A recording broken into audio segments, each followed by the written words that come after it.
Merienda natin mga idol. Get well soon kay Zach nga pala. He's not feeling well kaya hindi tayo magkasama ngayon, Zach. At ito ang luncheon meat. Alam niyo yung luncheon meat, di ba? Nasa Delata yan. Sa may groceries. Wonton wrappers lang ang kailangan natin. Gagawa tayo ng luncheon meat wonton tacos. Nako sosyal. At ang kailangan lang natin, wonton wrappers, vegetable oil, tomatoes, diced, 1 onion, at saka kalamansi o lemon, pwede na yan, salt and pepper, at saka cilantro, optional, grated cheese, carrots, cabbage. At ito na ang paraan ng mga ating gagawin mga idol. Ihanda ang salsa sa isang mangkok, paghaluin ang hiniwang kamatis. Ito yung magiging sahog niya mga idol, sibuyas, katas na kalamansi, asin, paminta. At saka haluin mabuti at itabi mo muna, idol. Ayan ha, tabi mo muna kung ano yung pwedeng itabi ngayon. At pagkatapos, gumawa ng wonton shells. Painitin ang mantika, ang kawali. At iprito ang wonton wrapper ng ilang segundo bawat side hanggang sa bahagyang maging golden lang sa mga idol. Ayun pala ang purpose. Doon natin nilalagay yung ating mga ingredients kanina na pinaghalo-halo natin. Mga idol, pwedeng lagyan mo pa ng carrots o kaya naman ay repolyo. Ayan. At dahil eto na ang ating masarap na luncheon meat wonton tacos para sa ating meriendang masarap na araw po ng Monday. Pag ganitong araw, tumataba ang wallet natin.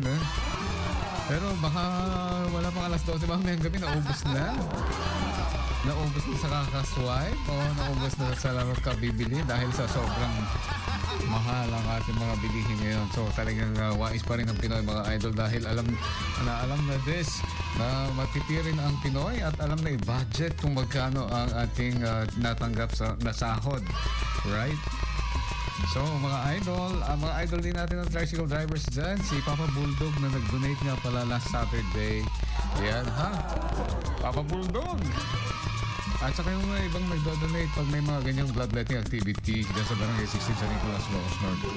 So, binabati natin lahat. At saka si Tita Annalie Dais. At andyan po ba kayo mga taga-cars sa Nicolas Locos Norte at sa may White West Commercial.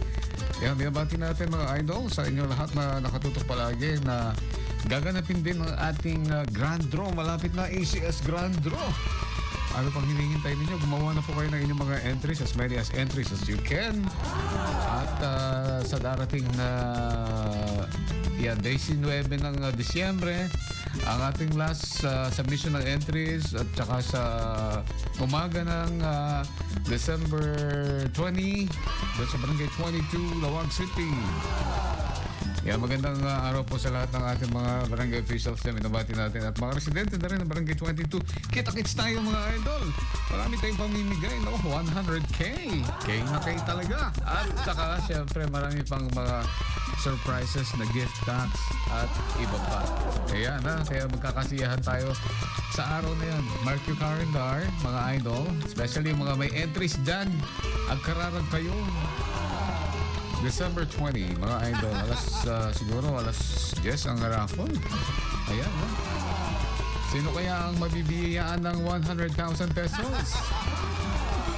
Shock ko man, yung malima. Ay, sika. Kuna na shock idol. Shock data. Shock data. Umay ka 100K. Kaya para umay data 100K, maging kakatayo ng batlat ng road. Ito yung entries mo, mga idol. At sa IFM, mga idol mong FM, super yan. Isang simbolo ng totoong pagmamahal.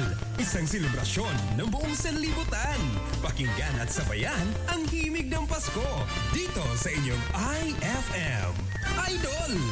Ay, Pasko na! Weather outside